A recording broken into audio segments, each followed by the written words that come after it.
बच्चों, जैसा कि हम लोग विगत दिनों में अध्ययन किया जा रहा था, तो उसमें कब पहले अध्याय में हम लोगों ने देखा कब कैसे किस प्रकार और कहाँ क्या क्या हुआ, और दूसरे अध्याय में हम लोगों ने देखा कंपनी का साम्राज्य विस्तार, कि कंपनी ने पूरा का पूरा साम्राज्य विस्तार कर चुके हैं। तो अब बच्चों हम अध्याय 3 में, जैसा कि पहले इसके पहले हम लोगों ने 1-2 अध्याय पढ़े ही थे, अब हम लोग बात करते हैं बच्चों अध्याय 3 के ग्रामीण क्षेत्र पर शासन चलाना, सामाजिक विषय इतिहास के अंतर्गत कक्षा 8 का। तो जैसा कि 12 अगस्त 1765 ईस्वी में मुगल बादशाह ने ईस्ट इंडिया कंपनी को बंगाल का दीवान तैनात किया। बंगाल की कहाँ का तैनात किया बच्चों? बंगाल का।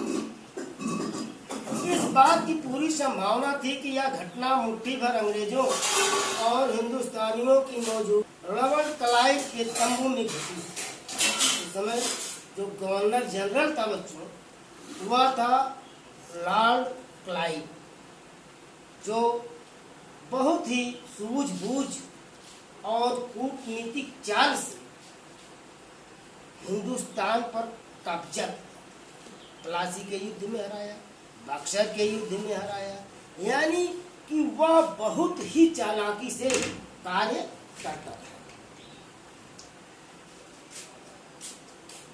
रॉबर्ट क्लाइव ने अपने जीवन को यादगार घटनाओं को इस प्रकार चित्रित किया था जैसा मालूम पड़ता था हूबहू। अच्छा, पहले क्यों चित्रित करते थे बच्चों? कारण उसका था कि वे अपने आप को चढ़ बढ़कर हिस्सा लेते थे, दिखावा करते थे। समझ रहे हैं ना? दीवान के तौर पर कंपनी अपने नियंत्रण वाले भूभाग के आर्थिक मामलों की मुख्य शासक बन गई थी। अब उसे अपने जमीन का पर शासन चलाना और आमदनी को व्यवस्थित करना, दो काम कंपनी के पास थे। एक तो शासन चलाना और दूसरे जो आय आ रहा है उसका व्यय किस प्रकार से हो, आमदनी कैसे बढ़े, इस पर ज्यादा उनका दिमाग काम कर रहा था। ऐसी स्थिति में बच्चों उन्हें एक ऐसा रास्ता ढूंढना था जिससे कंपनी के बढ़ते खर्चों को पूरा करने के लिए अधिक से अधिक आमदनी जुटाई जा सके। व्यापारिक कंपनी के नाते उसे यह ख्याल भी रखना था कि वह अपनी जरूरत की चीजें खरीदती रहे और बेचती भी रहे। समय के साथ साथ कंपनी को यह भी समझ में आने लगा कि उसे सावधानी के साथ साथ आगे बढ़ना और बाहरी ताकत होने की वजह से उसे उन लोगों को भी शांत रखना था जो गांव देहात में शासन चलाते थे। समझ रहे हैं बच्चों? पहले रियासतें थी बच्चों, जगह जगह के लोग अपने रियासतों पर अपने के ही द्वारा शासन, जो वे लोग बोल देते थे बच्चों, वही कानून बन जाते थे। समझ रहे हैं ना? यह काम कैसे हो, किस प्रकार हो, अब कंपनी इसके विचार विमर्श में लग गई। अब बात करते हैं बच्चों कंपनी की आमदनी। कंपनी की आमदनी कैसे हो?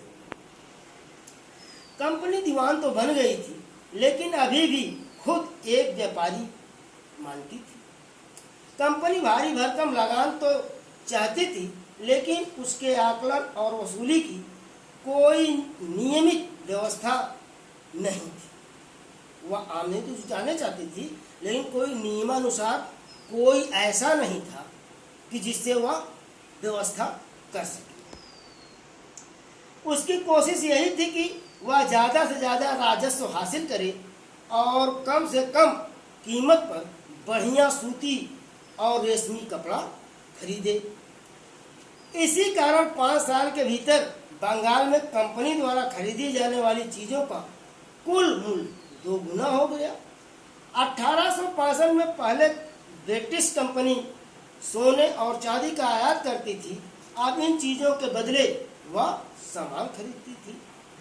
अब बंगाल में इकट्ठा होने वाले पैसे से ही निर्यात के लिए चीज़ें खरीदी जा सकती थी। जल्दी ही यह जाहिर हो गया कि बंगाल की अर्थव्यवस्था गहरे संकट में पड़ गई है। कारीगर गांव छोड़ करके काम करने के लिए शहरों को भागने लगे, क्योंकि उनको अपने सामान की जो कीमत थी मार्केट में, उससे भी कम कीमत पर अपने सामानों को बेचना पड़ता था। ऐसी स्थिति में बच्चों, लोग जो गांव में रहते थे, वे लोग गांव छोड़ करके बाहर जाने लगे। रही बात 1770 में, 1770 में बच्चों, 1770 ईस्वी में बंगाल में भीषण आकाल, और ऐसी स्थिति में 1 करोड़ लोगों की मौत हुई। अब सोच लीजिए, इतना भीषण अकाल था, और लगभग 1/3 जो वहाँ की जनसंख्या थी बच्चों, वह कम हो गई। अब खेती की सुधार के बारे में बात होने लगी। अब अंग्रेज चाहते थे कि खेती को सुधारा जाए, जिससे आमदनी बढ़े। तो 1783 में, 1793 ईस्वी में इन्होंने अस्थाई बंदोबस्त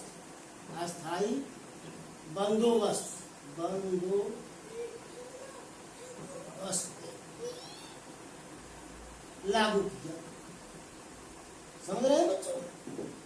लागू किया, समझ रहे हैं जी। अब ये अस्थाई बंदोबस्त लागू करने के मतलब ये हुआ कि खेती की धीरे धीरे आमदनी को बढ़ाया जाए और उससे अतिरिक्त आय उत्पन्न किया जाए।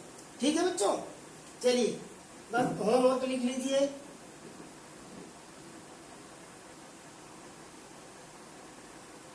बंगाल में अकाल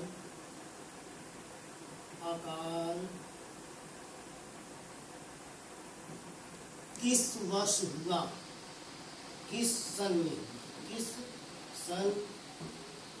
में हुआ। पहला होमवर्क बच्चों। दूसरा है अस्थाई बंदोबस्त कब लागू किया गया। अस्थाई बंदोबस्त